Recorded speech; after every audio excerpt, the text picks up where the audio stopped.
يا أيها الذين آمنوا صلوا عليه وسلموا تسليما اللهم صل وسلم على سيدنا محمد وآله وأصحابه وبارك وسلم الصلاة والسلام علیہ. اپنا اپنا بٹن اوپر تک بند کرنا ہے سب, اور جن لوگوں نے آستین چڑھائی ہو اس کو کھول دیں.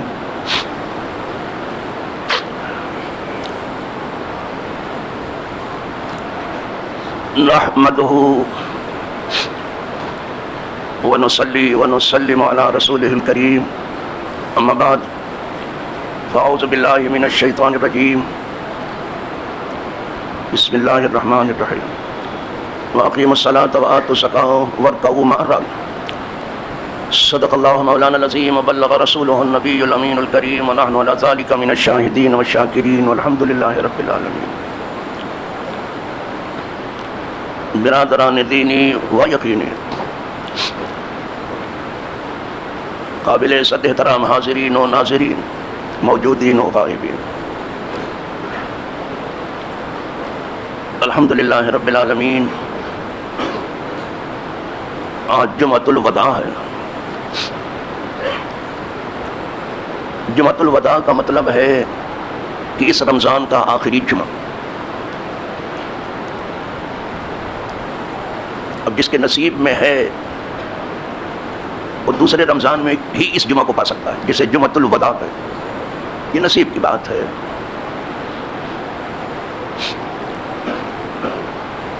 رمضان المبارک کا آخری عشرہ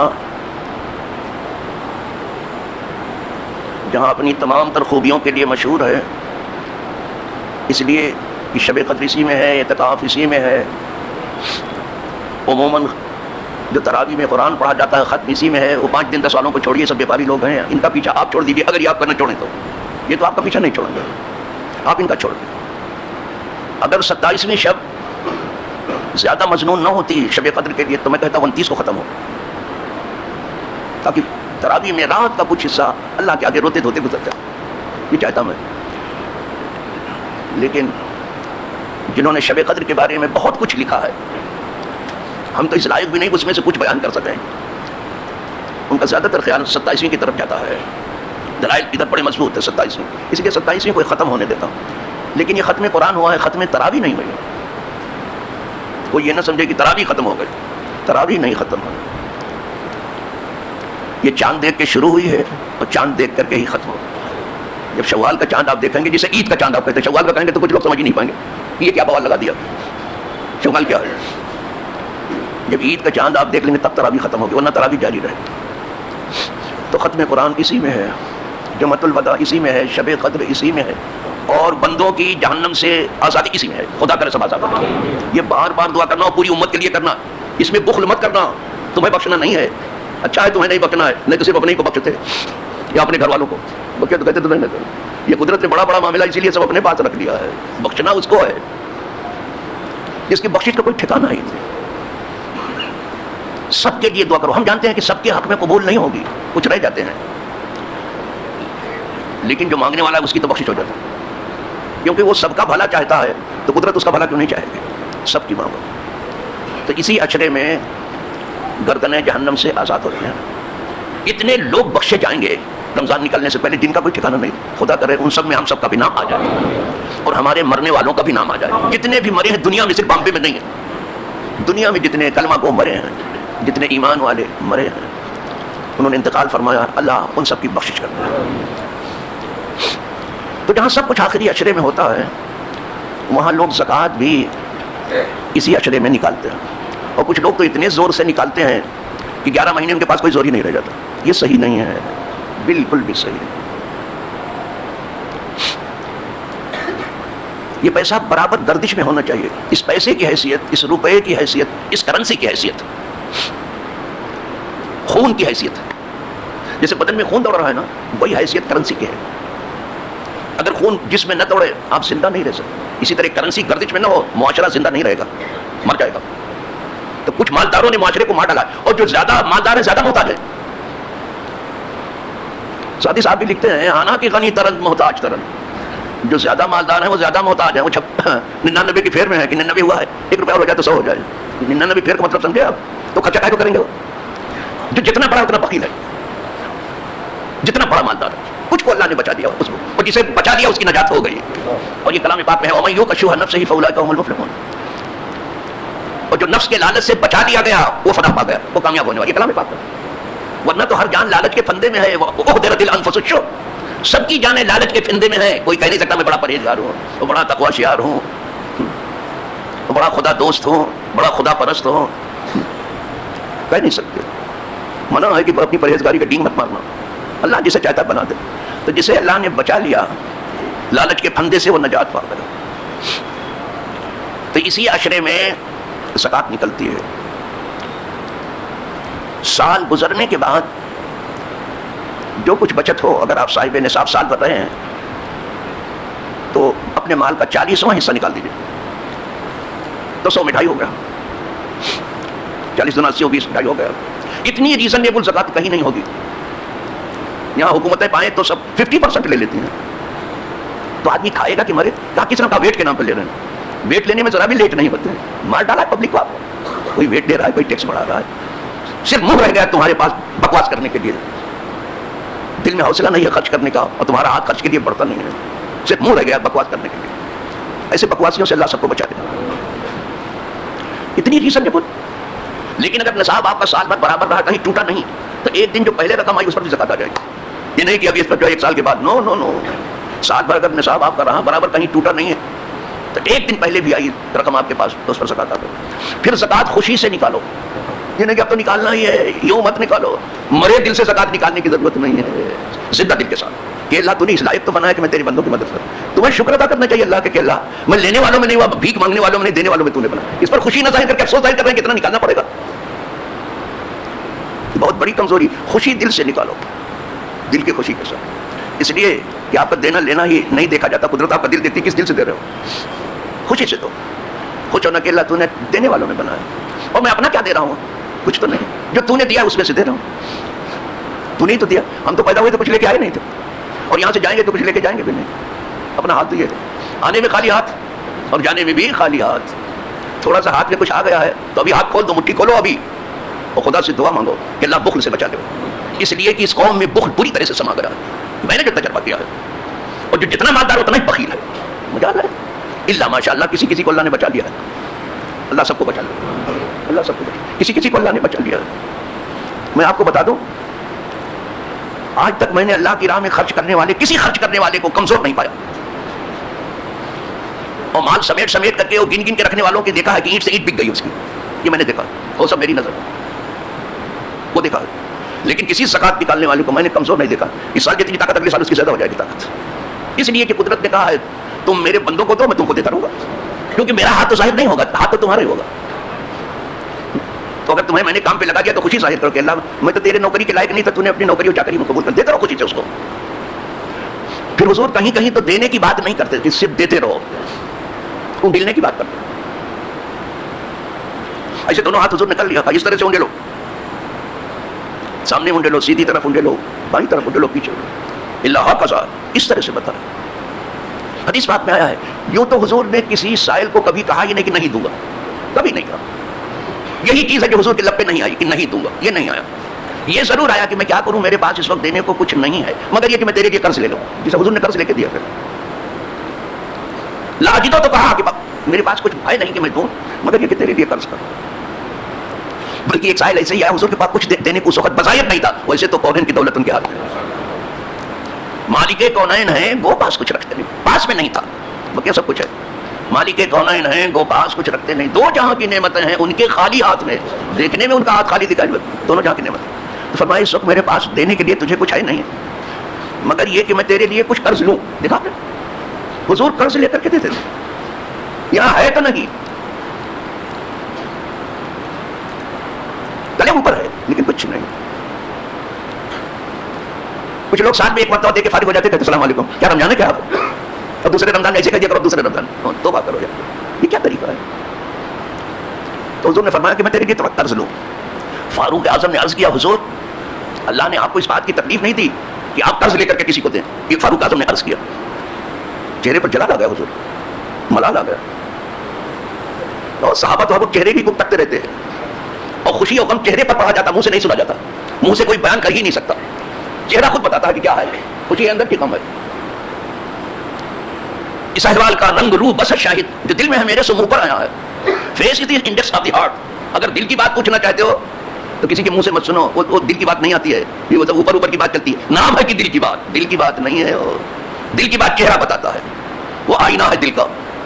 اسی لیے جو صحیح معنوں میں واز سے فائدہ اٹھانے والے ہیں وہ چہرہ دیکھتے ہیں کہ جو بولنے والا بول رہا ہے خود اس واز کا اثر اس کے اوپر کتنا، وہ چہرہ پڑھتے ہیں. میں جب نیروبی میں تھا کینیا میں تو آغا خان کا رائٹ ہینڈ وہ مسلمان ہو گئے، بہت پڑھا لکھا آدمی، بہت بڑا کتوار، پورا جنگل اس کا تھا. اس کو لوگ حسین کمانی کہتے تھے.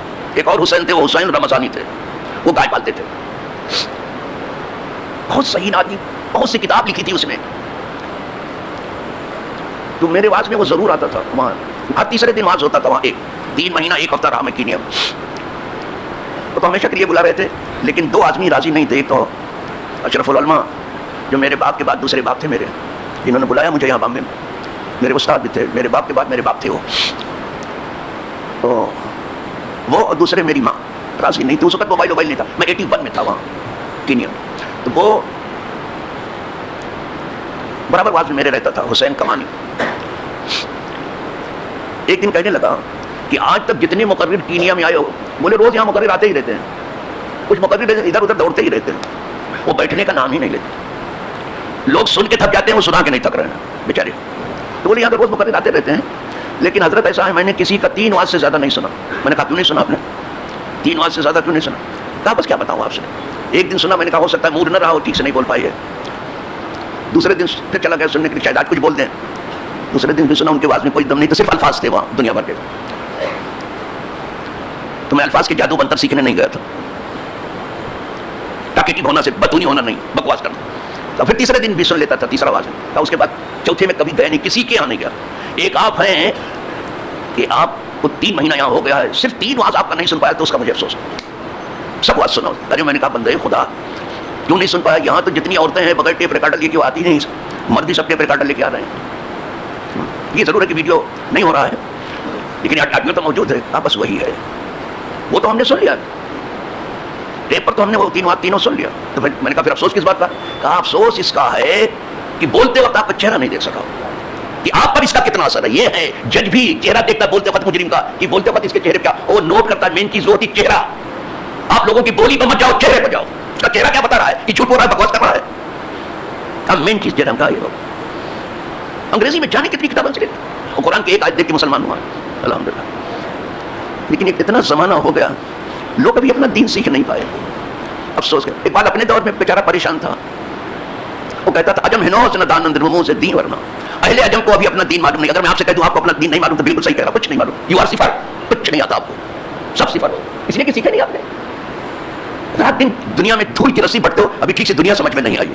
دین کیا سمجھ میں ہے؟ دین دینداروں کے قدموں میں بیٹھ کے سمجھ میں آتا ہے. اسی لیے پیری مریدی تھی، لیکن وہ بھی تجارت بن گئی. کیا کیا جائے؟ سیکھو دین دینداروں سے.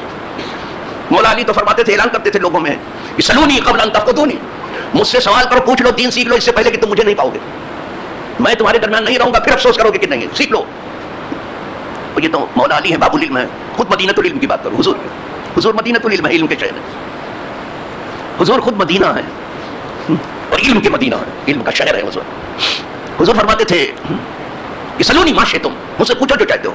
دین پوچھنے سے آتا ہے، ہاؤ اینڈ وائی سے آتا ہے. سوال کرو، پوچھو کہ کیا ہے کیا ہے کیا. کبھی پوچھا؟ کچھ ایسے نہیں آئے گا. اسی لیے جو ہے آج ہماری حالت تباہ.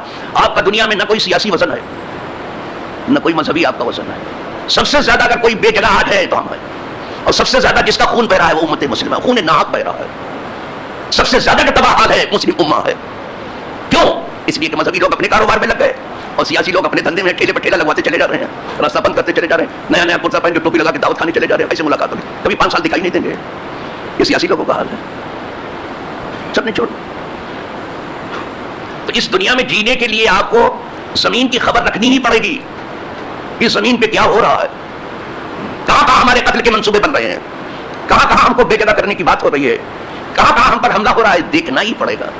آئی بس اشتعال انگیزی کی ضرورت نہیں. لیکن سب کچھ دیکھنے سے پہلے ہمیں دین اپنا سمجھنا ہے. سب سے زیادہ ضروری ہے دین سمجھنا. جس دن آپ نے دین سیکھ لیا, خدا کی قسم آدھی مصیبت آپ کی اسی دن دور ہو جائے گی. یہ دین نہ جاننے کی وجہ سے بہت بڑی آفت آ رہی ہے. پہلے مصیبت مال پہ آتی ہے, اگر مال آتی بچا دیتا تو جان پر آ جاتی ہے. پھر نکالنا شروع کرتا ہے, یہ صدقہ کرو, یہ بکرا لے جا کے جمع کرو, یہ کرو وہ کرو. وکیلوں سے اسے نکلواتی ہے. اب ڈاکٹر کو یہ لاکھوں روپیہ. اسی کووڈ میں یہ دنیا میں چلا تھا, بھیا اللہ بچائے اس فتنے سے. یہ فتنہ تھا ایک دنیا کا, کچھ نہیں تھا, ایک فتنہ تھا, بہت بڑا فتنہ. اس میں بعض لوگ جو ہیں 7 دن یا 10 دن ہاسپٹل میں رہے, اور بل ان کے ذمہ کتنا 18 لاکھ بری طرح سے. اور اتنی خوشی سے انہوں نے دیا کہ زکات کو اتنی خوشی سے دے تو ولی ہو جائے گا, ولی ہو جائے گا. زکات کے معنی سمجھتے ہو کیا ہے؟ صرف لغوی معنی. زکات کے 2 معنی بہت بڑے ہیں. ایک تو ہے زکات کے معنی ہیں بڑھنا, کیا اللہ نے نام رکھا ہے, زکات کے معنی ہے بڑھنا. دوسرا معنی زکات کا ہے پاک ہونا. سبحان اللہ. جو زکات نکالے گا, قدرت نے کہا اس کا مال بڑھے گا. اور سب کا وعدہ جھوٹا, خدا کا وعدہ سچا. ومن اصدق من اللہ قیلا, اللہ سے زیادہ سچی بات کس کی ہوگی؟ اللہ کے وعدے کو بھروسہ نہیں ہے آپ کو. وہ کہتا ہے تمہارے مال کو پھٹنے نہیں دیں گے, بڑھا دیں گے. آپ کو یقین نہیں, سوئس بینک پر یقین ہے, کاروبار پر یقین ہے.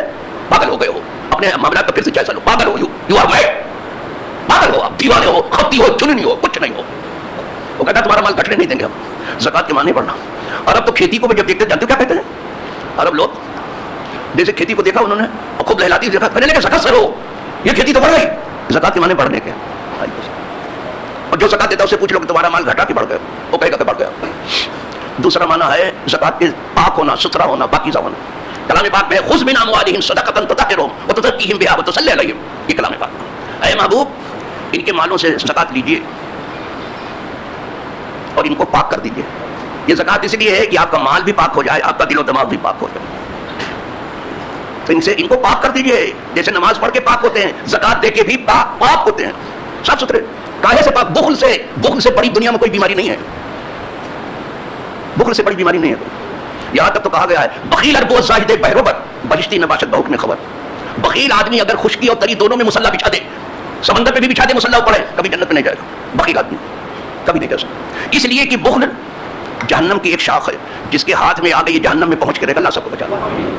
اسی طرح سخاوت جنت کی ایک شاخ ہے, جس کے ہاتھ میں وہ جنت میں پہنچ کے رہے گا, خدا کرے سب پہنچ جائے. خدا کرے سب پہنچے. نکالو ایک کھڑا کاغذ نکال دے, پوری آبادی کو ٹھک دے گا. وہ نکالتے ہیں پھر گھوم پھر کے خود ہی لے لیتے ہیں, الٹ پھر کے 40 اور 60 چلتا ہے, کہیں 50 اور 50 چلتا ہے. یہ نہ سمجھنا سے سیاست میں چلتا ہے. ایم ایل اے کو ملتا ہے نا, ایم پیز کو ملتا ہے, 40-60 چلتا رہتا ہے. ایک دم اعلانیہ سب کو معلوم ہے, ادھر ادھر کی باتیں ہیں سب. یہاں جو دینی کام میں لگے ہیں وہاں بھی 40-60 چل رہا ہے. ہاں, ہمارے عامل کا حصہ ہے. اگر کچھ ذمہ داروں نے کسی کو عامل بنا دیا زکات وصول کرنے کا, وہ بیچارہ دن رات وصول کرتا, اس کا حصہ ہے. وہ گھر کا چاہے مالدار کیوں نہ ہو, اس لیے کہ کلام پاک میں جو مستحق بیان کیا اس نے بولا عاملین علیہ آیا ہے, جو اس پر عمل کر رہے ہیں ان کا حصہ ہوا. اب اوروں کی بات میں نہیں کرتا ہوں, فاروق اعظم کی بات کرتا ہوں, اوپر سے استدلال کرتا ہوں کہ بتاؤ فاروق اعظم گئے تھے زکات وصول کرنے کے لیے, یہ کتنا اچھا کام ہے زکات وصول کرنا. اور جو تھا سب لا کے حضور کو دے دیا. حضور نے ایک اچھا سا حصہ نکال کر کے فاروق کو اٹھا کے دے دیا. ارے اس کے حضور آپ کو تو معلوم مجھے اس کی ضرورت ہے.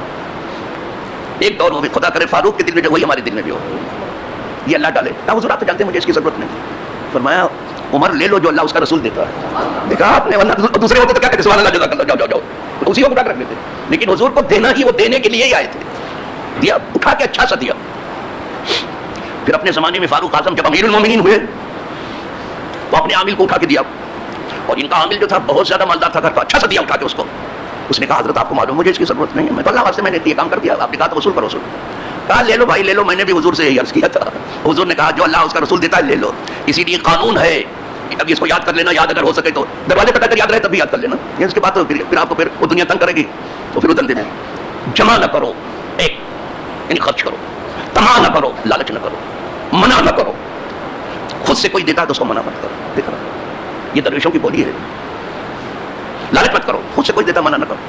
کبھی کبھی لے کے پھر تو یہ زکات جو ہے حضور خود لیتے تھے, اور لوگوں کو صاف ستھرا, جیسے نماز پڑھ کے ستھرا ہوتا ہے, زکات دے کے بھی ستھرا ہوتا ہے, من ٹھنڈا ہو جاتا ہے, مال پاک ہو جاتا ہے. اور حضور پھر دعا دیتے تھے اس کے بعد, وہ صلی علیہم. تیسری بات آئی ہے کہ یہ سب تو ہو گیا, لیکن اب حضور کو حکم ہوا کہ محبوب ان کے اس زکات دینے والے کے لیے دعا دے دیجیے. تو حضور کہتے ہیں اللہم صلی علی آل ابی اوفا. آل ابی اوفا نے بہت زیادہ مال دے دیا اٹھا کر کے, کہا ہے محبوب ان کے دعا دے دیجیے ذرا اس کو. تو دعا دے دیا اور بڑھ گیا طوفان کی طرح سے اس کا مال. اے اللہ رحمت کر تو آل ابی اوفا. تو حضور کی دعا ہے زکات دینے والی, لہٰذا اس کو دھوم سے نکالو. اور جھوم کر کے نکالو، خوشی سے نکالو، مرے ہوئے دل سے. اس سے مال کم نہیں ہوتا ہے، بلکہ ہم نے یہ دیکھا ہے جس مال کا زکات نہیں نکلتی وہ تباہ ہوتا ہے، برباد ہوتا ہے. حدیث پاک میں تو یہاں تک آیا ہے کہ ما تلف مال فی بر ولا بحر الا بحبس زکات.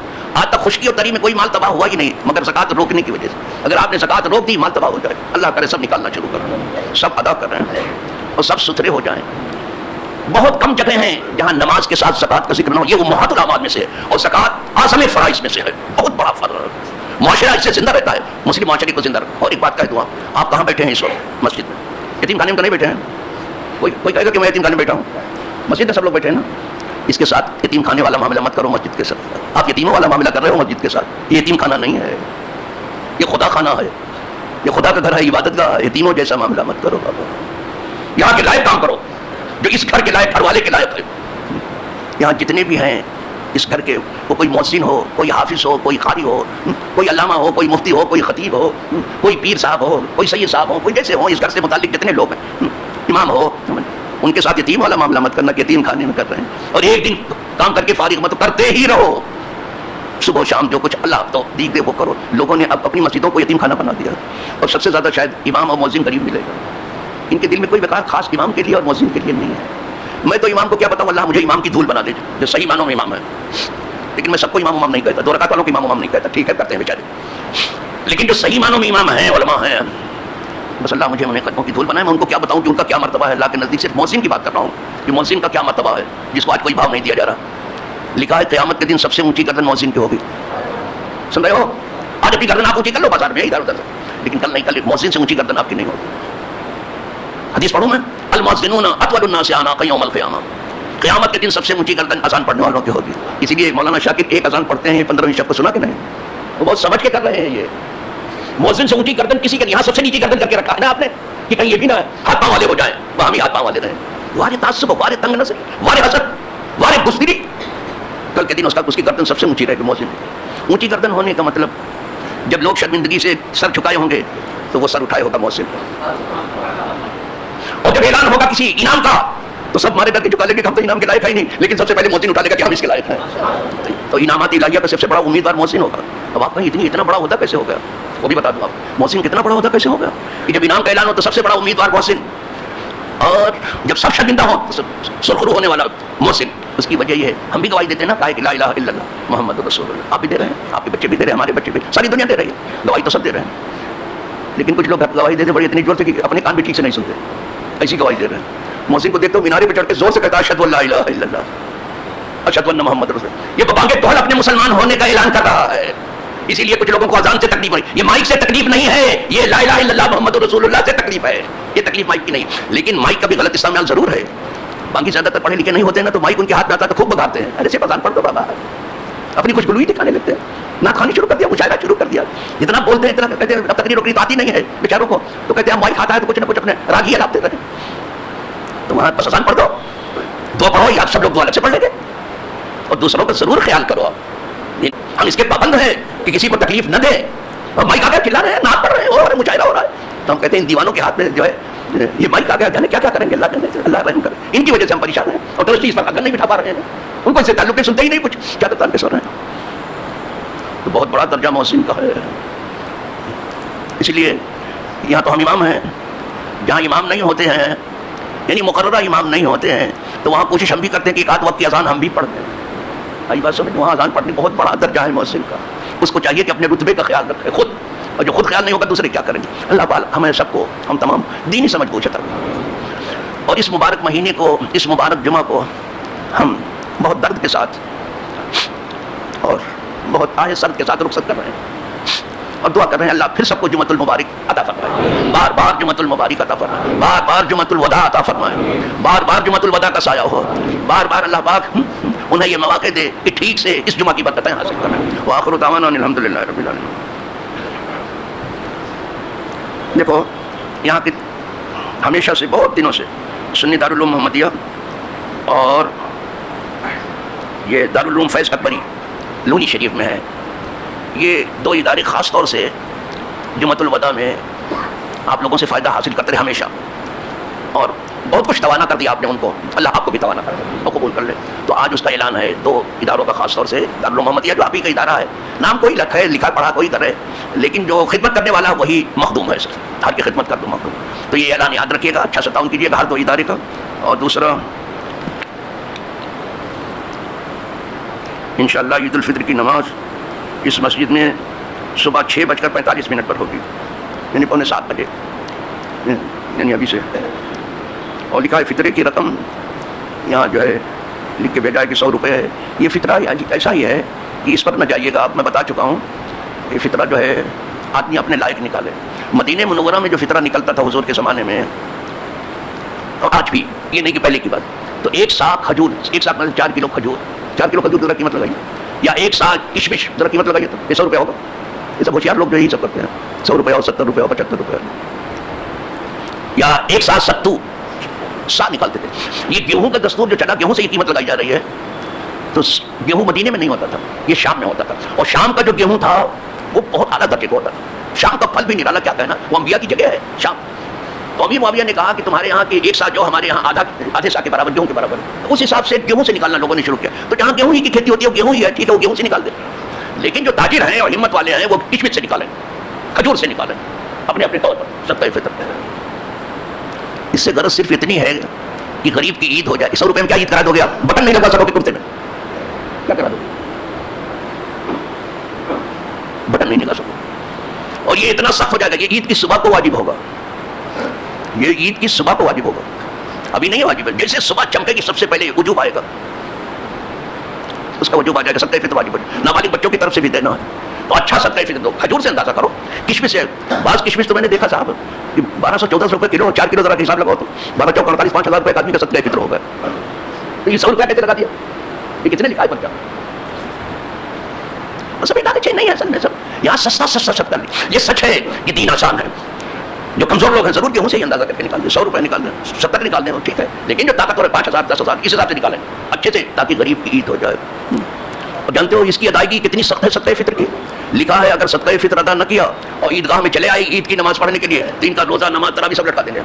اب کیا پتہ چلا کہ ہماری تو عید بھی نہیں ہوتی جب تک غریبوں کو ساتھ میں نہ لے لیں۔ 100 روپے دے کے کیا ساتھ میں لیں گے آپ؟ چھوڑ دو اس کو، میں کبھی بھی 100 روپے کے حساب سے نہیں دیتا، جانتا ہوں جس کو دینا ہے 100 روپے کے حساب سے دیتے پیدا کبھی بھی 100 کے حساب سے نہیں دیتا۔ یہ ہے جو دیتا ہے ٹھیک ہے، کمزور ہے ٹھیک ہے، اور نہیں ہے تو جتنا دے سکتے ہیں بیچارے دیتے ہیں، لیکن اچھے سے دینے لینے کی کوشش کرو۔ تم اپنا ہاتھ کھولو، قدرت اس مٹھی کو بھرنے کے لیے تیار ہے۔ یہ تو ہم پڑھتے ہیں کہ صدقہ ابھی غریب کے ہاتھ میں نہیں پہنچا، اس سے پہلے قدرت کے ہاتھ میں پہنچ جاتا ہے، یہ تو پڑھتے ہیں نا، والذی یقبل التوبۃ ویأخذ الصدقات، اللہ توبہ قبول کرتا ہے اور صدقہ خود لیتا ہے، سن رہے ہو؟ ابھی غریب کے ہاتھ میں نہیں گیا، قدرت کے ہاتھ میں گیا، خدا کرے جائے قدرت کے ہاتھ میں۔ تو اسی طرح سے یہ بھی سن لو کہ جو دیتا ہے وہی ہے، جو لیتا ہے وہی، دیتا بھی وہی ہے، لیتا بھی ہے، نہ کوئی دیتا ہے نہ کوئی لیتا ہے، نہ کسبی دیانت نہ کسبی دیانت، خدا بھی دیانت خدا میں دیانت، نہ کوئی دیتا ہے نہ کوئی لیتا ہے، اللہ ہی دیتا ہے اور وہی دلاتا ہے۔ تو اگر وہ صدقہ لیتا ہے تو دیتا بھی وہی ہے، اس نے دیا ہے، اچھے سے نکالو، اللہ سب کا اچھا کرے، اور کوشش کرو کہ رمضان جانے سے پہلے برابر دعا کرتے کہ اللہ رمضان جانے سے پہلے سب کی مغفرت ہو جائے۔ وآخر دعوانا الحمدللہ رب العالمین۔